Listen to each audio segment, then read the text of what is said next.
The iPhone 16 Pro gets a bigger display and the 5x tetra prism zoom from the Max without a price hike. Add in promising Apple Intelligence features, a smarter Siri and longer battery life, and this is a compelling flagship phone value. I just wish the charging speed got a boost and that visual intelligence and ChatGPT weren't coming later. Between the iPhone 16 Pro and 16 Pro Max, the latter seems like a bigger deal because of its enormous 6.9-inch screen, but I am telling you, the iPhone 16 Pro should not be overlooked. I have been using both of these new iPhone Pros side by side, and I think the regular iPhone 16 Pro is a better value for $999 US. You get a bigger display than last year, the most powerful 5x zoom that used to be a Pro Max exclusive, and an impressive battery life boost based on our testing. Otherwise, the iPhone 16 Pro has all the same goodies as the Pro Max, including the powerful A18 Pro chip, upgraded 48MP ultra-wide camera, and impressive video features like 4K 120fps slow-mo videos and audio mix for zapping background noise. Apple Intelligence features like writing tools and the new Siri are promising based on early testing of the iOS 18.1 developer beta, but that won't officially arrive until October. As you will see in my iPhone 16 Pro review, this is ounce for ounce one of the best phones you can buy and the best iPhone for power users on a budget, even if there's not a truly wow feature yet for Apple Intelligence yet. The iPhone 16 Pro goes on sale September 20 and starts at $999 US for 128GB of storage. It's worth noting that the iPhone 16 Pro Max features 256GB of capacity in its base model. The good news is that you can get 256GB of storage for $100 less than the iPhone 16 Pro Max, and you get the same max storage option of 1TB for those willing to really splurge. The iPhone 16 Pro is still a compact phone, but there is a trade-off with getting a larger display. It's now more of a mid-size phone now as opposed to a small phone as the size and weight have grown. This handset measures 5.89 by 2.81 by 0.32 inches and weighs 7.03 ounces, compared to 5.77 by 2.78 by 0.32 inches and 6.6 ounces for the iPhone 15 Pro. So the new iPhone is taller and wider and just as thin, but there's some more heft to it. The good news is that the iPhone 16 Pro is still easy to use with one hand as Apple made the bezels thinner. The design should be more durable too, as Apple claims that the ceramic shield display is 50% tougher. Plus, the band is still made of titanium, which is more durable than aluminum. The iPhone 16 Pro colors aren't very flashy compared to the regular iPhone 16.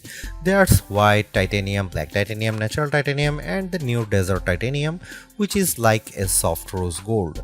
I prefer the desert hue because it looks new. Don't expect much new from the iPhone 16 display. The only real news beyond the size increase to 6.3 inches for this OLED screen is that it can get dimmer. The minimum is now just 1 nit. I put the two phones side by side in a dark room and I noticed the difference immediately.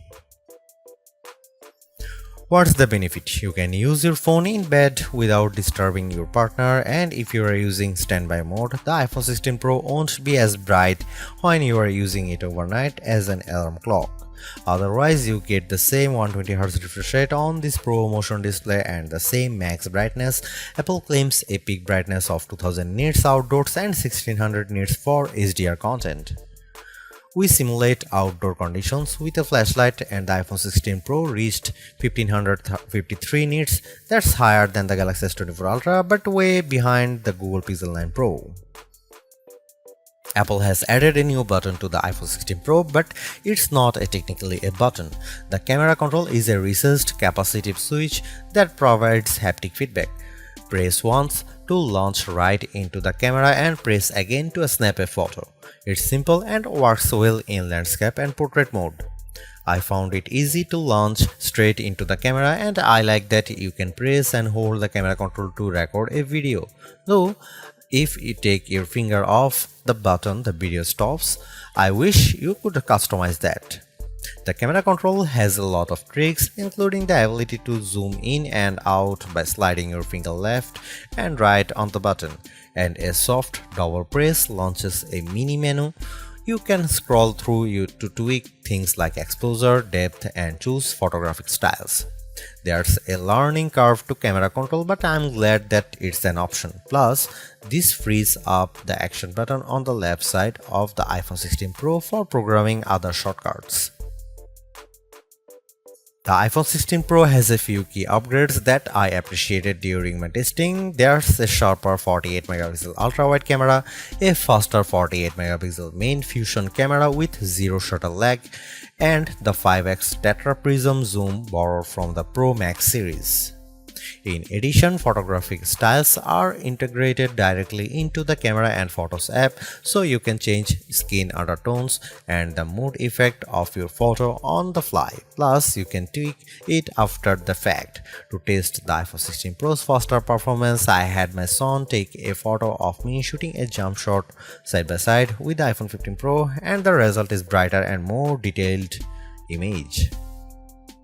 How does the iPhone 16 Pro compare to the best camera phones? I shot a number of pictures using the iPhone 16 Pro alongside the Samsung Galaxy S24 Ultra and the Google Pixel 9 Pro XL to find out. I put the ultra-wide camera to the test on the iPhone 16 Pro with this shot of a beach and apple comes out on top. The colors are more natural through the iPhone versus the Galaxy S24 Ultra, and Samsung's peak looks distorted on the right side by the flowers. Here are some camera samples of iPhone 16 Pro.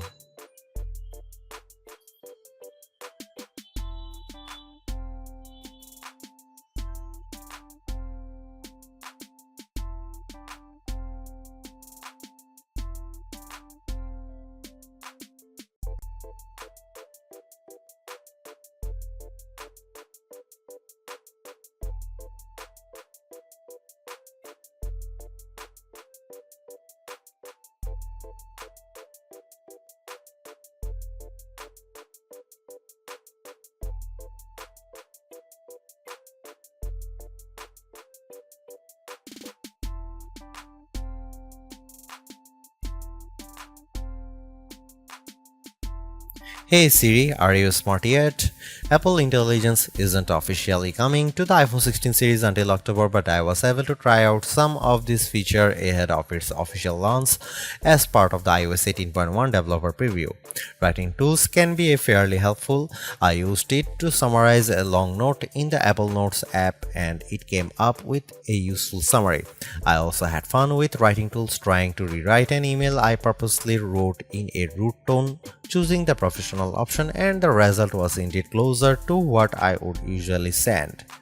I also used Apple Intelligence to look up how to do various things on the iPhone and get back step-by-step instruction for how to screen record on your iPhone, so you'll definitely spend less time looking up how to at online.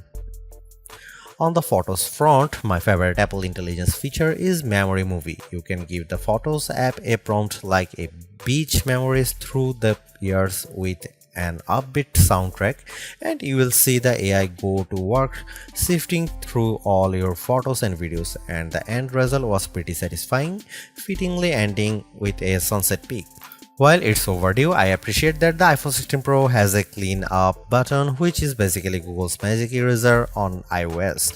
Apple's version of this feature is smart enough to identify objects or subjects you might want to remove, and it works quickly. But the feature struggled in some cases to completely erase what I didn't want in the frame. Siri is definitely the biggest upgrade with Apple Intelligence. It's a lot more conversational and forgiving of mistakes as we speak. For example, I was able to correct a timer from 10 minutes to 5 minutes on the fly and Siri got it right. The new Siri in Apple Intelligence is also better with follow-up questions. For example, I could ask about the weather today and then say, how about the rest of the week?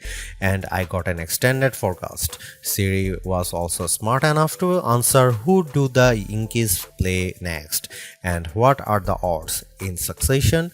Though it couldn't tell me who the starting pitcher was, I got several links instead.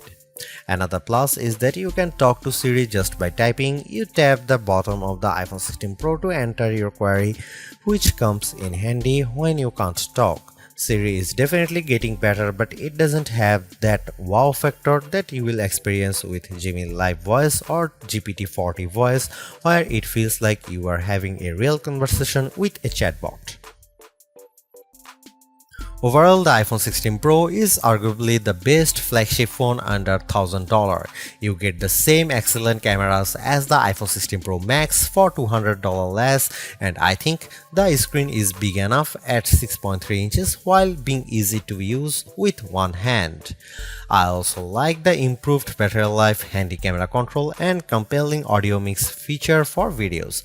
The Apple Intelligence capabilities such as writing tools, the new Siri, and cleanup show promise, but some of the more exciting features like ChatGPT integration, image background, and the Google Lens like visual intelligence are coming later.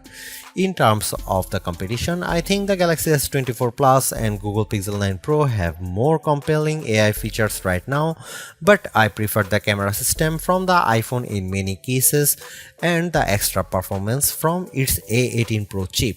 Should you upgrade to the iPhone 16 Pro?